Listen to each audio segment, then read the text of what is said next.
Nós vamos falar hoje sobre o tema do arrebatamento da igreja e vamos fazê-lo a partir do esquema do dispensacionalismo, porque nós já apresentamos, fizemos um vídeo sobre o dispensacionalismo e aí depois quem quiser assistir, quem não teve oportunidade ou quer rever, pode acessar novamente. Só relembrando rapidamente, sem aprofundar, obviamente, o dispensacionalismo ele é uma forma de você ler o texto bíblico, ou seja, é um esquema de compreensão da mensagem da Bíblia, não é só um panorama escatológico. Embora a escatologia tenha nesse esquema uma importância muito grande, dá-se muita ênfase à escatologia dentro do esquema do dispensacionalismo. E no final dessa reflexão, eu quero também argumentar para vocês como que o estudo da escatologia é importante no sentido de que ele afeta a maneira como nós praticamos o cristianismo, a maneira como nós entendemos a natureza da nossa missão. Pois bem, no esquema então escatológico, a partir do dispensacionalismo, os marcos principais dessa narrativa são os seguintes: você tem o primeiro advento de Cristo. Então, no primeiro advento, Cristo oferece o reino, ele inaugura o reino, veio para inaugurar o reino de Deus, porém ele foi rejeitado pelos judeus. Essa é a narrativa que o Novo Testamento nos apresenta. Ele foi rejeitado pelos judeus. Então, dentro do esquema do dispensacionalismo, qual é a proposição? Os judeus, então, Israel é colocado como que em stand-by na história, é como se a história escatológica parasse ali, e Deus então agora vai lidar com as nações, vai lidar com os gentios, essa mensagem vai ser levada então a todas as nações, enquanto que Israel está colocado em stand-by. Todo esse período, após a ressurreição de Cristo até o seu segundo advento, é chamado no Novo Testamento de tempos do fim. No entanto, no esquema do dispensacionalismo, bem próximo aos tempos do fim, tem alguns marcos que eles assinalam. Então, por exemplo, a criação da nação de Israel, que de fato aconteceu em 1948, por uma deliberação da ONU, foi estabelecido o Estado de Israel, e então isso é um marco importante dentro da compreensão escatológica do dispensacionalismo. Outro esquema importante que eles propõem é o ressurgimento do Império Romano, a partir principalmente da União Europeia. Então, o ressurgimento do Império Romano é uma compreensão importante que eles têm para a proximidade dos tempos do fim.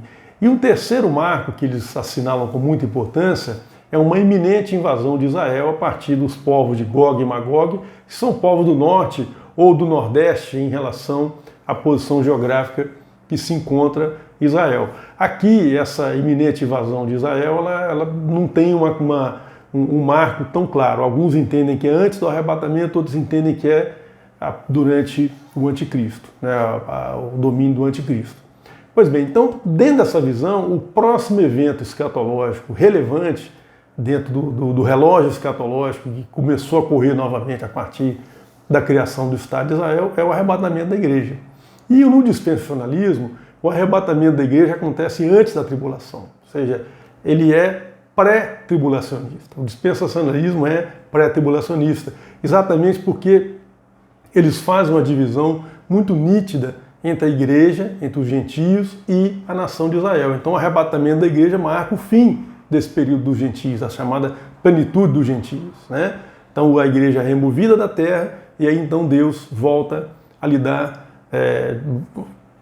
mais diretamente com o povo de Israel. E nesse período então, entre o arrebatamento e a segunda vinda de Cristo, um período de 7 anos, nós temos que assinalar aqui, né, só para deixar bem marcado, que dentro desse esquema, então, nós precisamos ter duas ressurreições dos crentes, aquelas que acontecem no arrebatamento, porque os mortos ressuscitam e a igreja é arrebatada, junto com aqueles que morreram em Cristo ressuscitados e foram ressuscitados, mas aqueles que morreram em Cristo, eventualmente durante o período de 7 anos, ou que se converteram, eles também passarão por um segundo arrebatamento e uma segunda ressurreição quando Cristo finalmente se manifestar no segundo advento.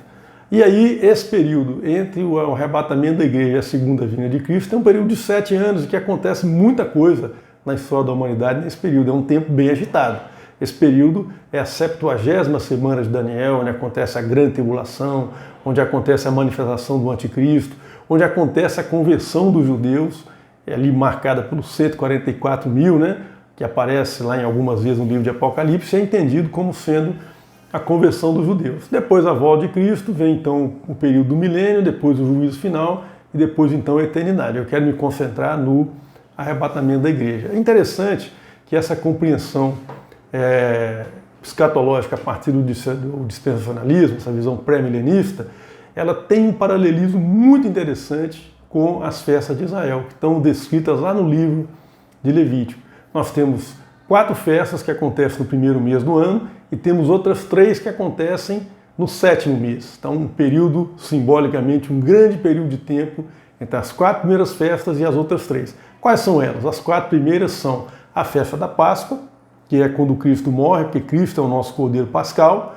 Depois o período entre a morte de Cristo e a sua ressurreição, que a ressurreição é marcada pela festa das primícias, entre as duas nós temos a festa dos pães asmos.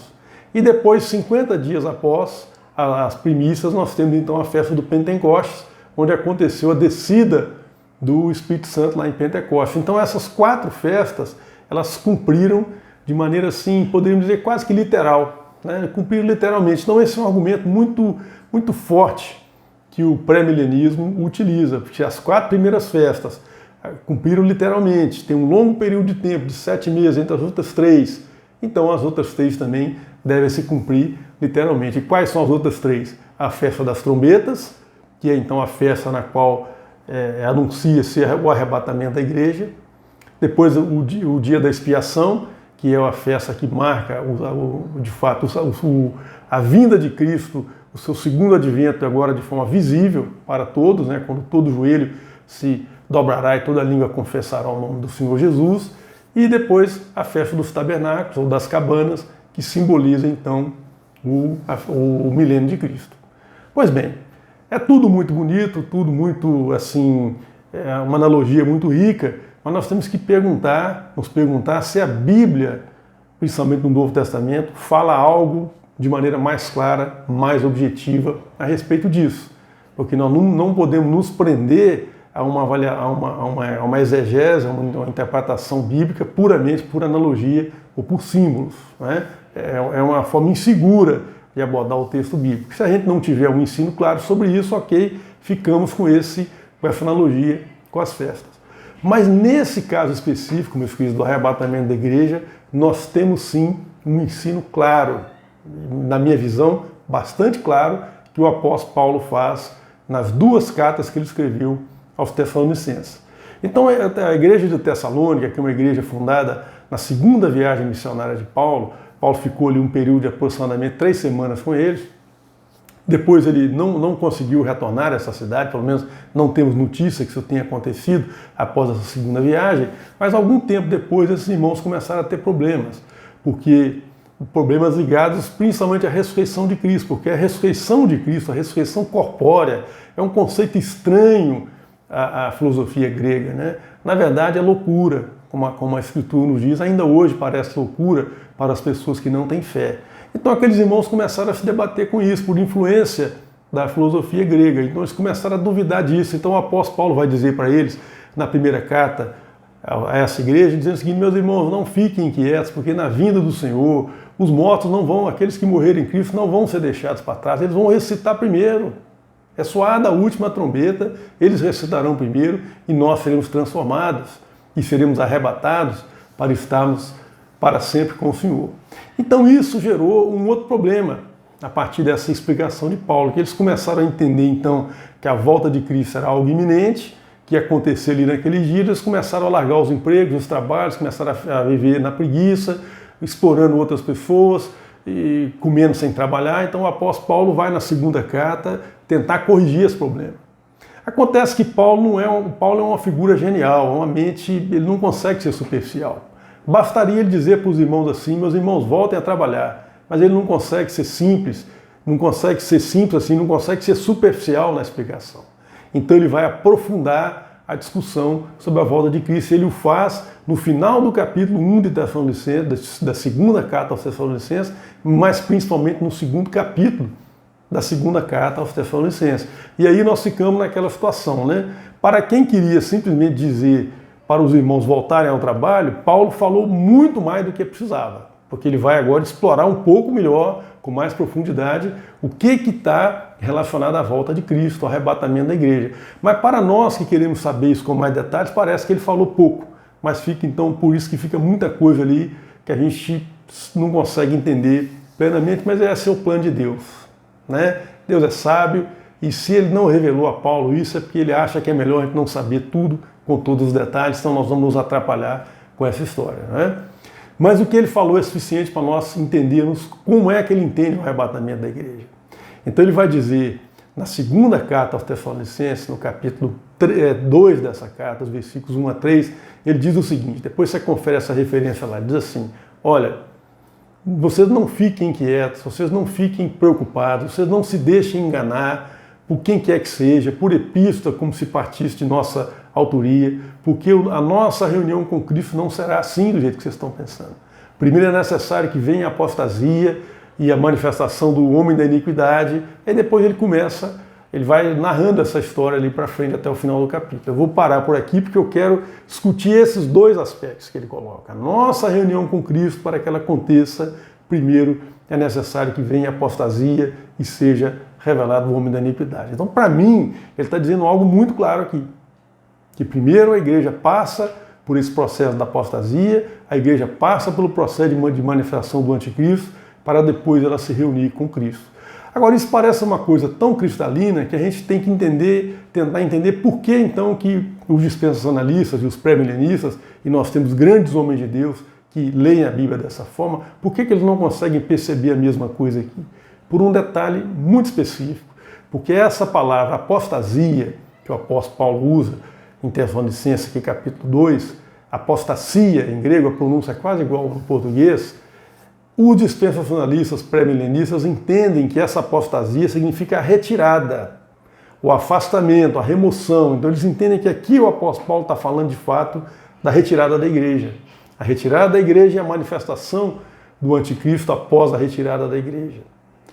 E aí, quando você consulta o sentido dessas palavras, eu quero confessar que eu não entendo, não sou conhecedor das línguas bíblicas, mas hoje com os novos recursos aí de aplicativos, só fica para trás quem quer, né? É possível você tentar buscar o sentido dessas palavras, mesmo sem ter tido uma formação específica, que obviamente daria uma riqueza muito maior de interpretação, né? Para quem tem esse recurso, não tem dúvida. Mas acontece que essa palavra apostasia, em grego, que a gente fala apostasia em português, ela pode ser entendida assim mesmo, como uma retirada, mas esse é um sentido secundário, que nunca aparece na Bíblia. Sempre que essa palavra é usada na Bíblia, no Novo Testamento, ela significa o afastamento da fé genuína. Então, para dar um exemplo do uso dessa palavra, quando Paulo visitou Jerusalém, lá em Atos capítulo 21, ele é recebido com muita alegria, e Paulo ficou muito alegre com isso, porque ele estava muito assim, ansioso, inseguro quanto ao tipo de recepção que ele teria em Jerusalém, mas depois Tiago, que é o irmão do Senhor, irmão do nosso Senhor Jesus, que liderava a igreja, ele se reúne com Paulo e diz assim, Paulo, olha, o pessoal está falando por aí que você tem ensinado apostasia, essa mesma palavra, com relação a Moisés. Ou seja, você está ensinando as pessoas a se desviar de Moisés, é isso que nós estamos ouvindo a respeito de você. Tá vendo? Então essa palavra, ela sempre aparece nesse sentido. E se não fosse assim, o texto de 2 Tessalonicenses ficaria sem sentido lógico, porque o apóstolo Paulo estaria dizendo algo assim, meus irmãos, a nossa reunião com o Senhor não acontecerá antes da nossa reunião com o Senhor. Estranho, né? E além disso, o que ele ensina aqui é coerente do ponto de vista da teologia bíblica com o que aparece em outros textos. Por exemplo, Jesus também fala no sermão profético que haverá um grande afastamento de Deus, né? Uma grande apostasia. Ele chega a questionar, será que o Filho do Homem encontrará fé na terra quando retornar? É uma pergunta retórica, claro, mas ele quer destacar um ponto aqui, ele quer chamar atenção para um ponto de como que haverá um afastamento da fé, né? E também na carta a Timóteo, o apóstolo Paulo fala que nos últimos dias aparecerão homens insensatos, insensíveis, desobedientes aos pais, e depois ele faz uma série de adjetivos infames a respeito dessas pessoas dos tempos do fim. Então, de fato, esse é o contexto. E é preciso que nós entendamos que essa apostasia aqui não é só uma apostasia teológica, não é um afastamento que a igreja terá por uma falsa doutrina, por uma falsa teologia. Essa grande apostasia é uma rebelião, uma grande rebelião da humanidade contra Deus. Aquele intento lá de Gênesis 11, na Torre de Babel, finalmente Deus vai permitir que o homem consiga fazer isso. Uma civilização homogênea, hegemônica, avançada, aparentemente uma coisa admirável, o 666, aquilo que é quase a perfeição do 7, mas da qual Deus não faz parte. E a igreja, claro, vai sofrer, a igreja também vai se dividir, sem dúvida nenhuma, mas essa apostasia que é algo maior do que simplesmente um desvio doutrinário. É de fato a consumação da rebelião, da realização do intento que o homem sempre teve ao longo da história de Deus não permitiu que isso aconteça. Essa é a grande aspecto que ele fala em Tessalonicenses de algo que impede que isso aconteça. O surgimento da apostasia e do anticristo. E o que impede é o quê? A pregação do evangelho. Porque enquanto esse evangelho do reino não for pregado como testemunha a todos os povos, então o fim não virá. Mas quando o evangelho for pregado, nós chegamos à plenitude dos gentios, aí então haverá essa grande apostasia e a manifestação do homem da iniquidade. Perfeito. Mas existem outras razões que eu quero fechar bem essa história com vocês. Quando a gente vai lá para o texto de 1 Tessalonicenses capítulo 4, eu vou ler para vocês aqui esse texto, que eu não lembro ele todo de cor, ele fala assim a partir do verso 15: E pela palavra do Senhor ainda lhes declaramos o seguinte: nós os vivos, os que ficarmos até a vinda do Senhor, de modo nenhum precederemos os que dormem, porque o Senhor mesmo, dada a sua palavra de ordem, ouvida a voz do arcanjo e ressoada a trombeta de Deus, descerá dos céus, e os mortos em Cristo ressuscitarão primeiro, e depois nós, os vivos, os que ficarmos, seremos arrebatados juntamente com eles, entre nuvens, para o encontro com o Senhor nos ares. Perfeito. Então vamos lá. O apóstolo Paulo fala aqui de arrebatamento. Tá certo? Percebam que aquela palavra apostasia, lá de 2 Tessalonicenses 3, não pode significar arrebatamento, porque aqui ele usa uma outra palavra. A palavra pazo. Arrebatamento aqui está ligado a uma palavra cuja raiz é pazo. É o mesmo arrebatamento que acontece com Filipe, a mesma palavra grega. Filipe, lá em Atos 8, ele está batizando o eunuco lá da rainha de Candace, e quando ele sai das águas, o texto diz que ele é arrebatado, ele é pazo. Esse mesmo termo que aparece aqui em Tessalonicenses. Então, ele está falando de coisas diferentes aqui da apostasia do livro do capítulo 2. Segundo aspecto, a palavra encontro, pandesim, que aparece aqui, o encontro com o Senhor. Esse encontro, essa palavra pandesim, que é usada aqui em português encontro, é a mesma palavra que aparece lá em Atos 28, quando Paulo está chegando em Roma, depois daquela viagem, aquela epopeia, né, que foi a sua viagem de Jerusalém até Roma. O texto lá em Lucas, no livro de Atos, né, narrado por Lucas, fala que os crentes de Roma vieram ao encontro, vieram ao pandecins com Paulo. O que significa isso? Uma comitiva de recepção, uma comitiva de encontro. Eles não vieram ao encontro de Paulo em Três Vendas para ficar com Paulo em Três Vendas. Eles vieram ao encontro de Paulo e retornaram a Roma. Então é assim o arrebatamento que o apóstolo Paulo ensina em 1 Tessalonicenses. A igreja vai ao encontro do Senhor nos ares e desce com o Senhor. É uma comitiva de recepção. Imagina bem, toda a igreja, todos os crentes, aqueles que morreram em Cristo, vão ao encontro do Senhor como uma comitiva de recepção e descem juntamente com Ele. E finalmente, para fechar bem essa história, ele mencionou no versículo 15 a expressão vinda de Cristo, né? A palavra vinda que aparece ali é parousia, ou parúzia, alguns falam assim do grego, né? Essa palavra, quando usada ao Senhor Jesus, ela sempre está relacionada à segunda vinda de Cristo de maneira visível. Aquela forma que ele vai ser visto por todos. Então, eu entendo que aqui, à luz de Tessalonicenses, não há dúvidas para mim, de que a igreja passa pela tribulação, que a igreja vive todo esse processo da manifestação do anticristo, e ela vai se encontrar com Cristo. Quando Cristo vem, na sua segunda vinda, a igreja então é arrebatada para encontrar com o Senhor nos ares e desce em glória com o Senhor. E para concluir essa reflexão, meus queridos, eu quero agora dizer como que isso é importante para a igreja que nós somos, a igreja que Deus quer que sejamos. Eu entendo que o ensino do pré-tribulacionismo, ou seja, que a igreja é removida antes da tribulação, isso dentro do dispensacionalismo é uma coisa importante, porque eles fazem uma separação muito nítida entre a igreja, entre os gentios e Israel, né? Então por isso esse marco definido. Mas na minha visão, ela cria condições para uma igreja que de fato é uma igreja flácida, uma igreja deslocada do mundo, uma igreja que olha para si mesma e se vê como algo frágil, que não pode passar por crise, que não pode sofrer, mas é um sentir-se frágil que na verdade é uma falsa humildade. A gente entende que quando as coisas apertarem, nós não estaremos aqui mais. Então, isso gera uma igreja materialista, uma igreja que vive voltada para si mesma, uma igreja que pouco se importa com o mundo. Não é isso que nós vemos no Novo Testamento. Quando nós nos voltamos para o Novo Testamento, nós vemos uma narrativa diferente, um olhar diferente para aquilo que Cristo e os apóstolos enxergavam a igreja. Se nós pudéssemos comparar essa relação com a queda do homem, nós poderíamos dizer que o processo da queda, que foi uma tragédia na história da humanidade, trouxe, uma das consequências dele foi que os seres humanos esqueceram quem eram. Nós nos esquecemos de quem nós somos, seres criados à imagem e semelhança de Deus. Se nós tivéssemos sempre diante de nós a noção de que nós somos seres criados à imagem e semelhança de Deus, então nós teríamos a noção do lugar privilegiado que nós ocupamos na ordem criada. Então nós não podemos nos relacionar com os outros de qualquer maneira, nem conosco mesmo de qualquer maneira. Mas como nós perdemos essa referência, nós começamos a querer dominar os outros, a tratar os outros com crueldade, a tratarmos mal a nós mesmos, a desprezarmos o Senhor e todas essas consequências que afetam as nossas vidas enquanto indivíduos, mas também a cultura que produzimos. A história da humanidade é a história de culturas querendo dominar sobre outras, né?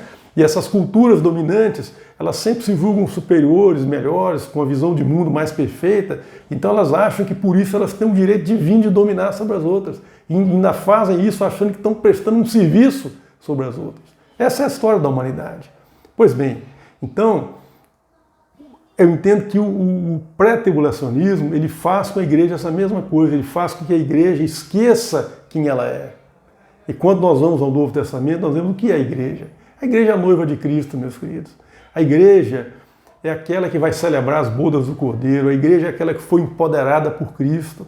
Quando Cristo diz, olha só, assim como o Pai me enviou, eu vos envio. Olha que privilégio, olha que missão, olha que tamanho a nossa responsabilidade, olha que status privilegiado.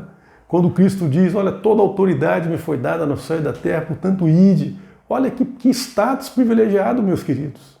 Olha que status privilegiado que nós temos diante da realidade. Então, isso tem que nos fazer entender que nós somos sim corpo de Cristo, nós somos a representação de Cristo aqui na Terra, mas que nós também estamos entranhados nas tessituras que se passam no mundo. Nós sofremos as dores, as tragédias, nós precisamos entender que nós fazemos parte dessa história.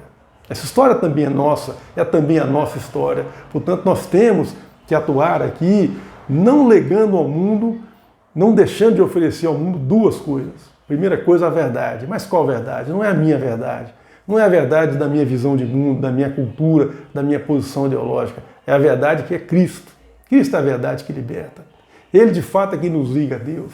Segundo lugar, nós não podemos deixar de apresentar ao mundo a nossa compaixão. Então não basta só a verdade. É verdade e compaixão.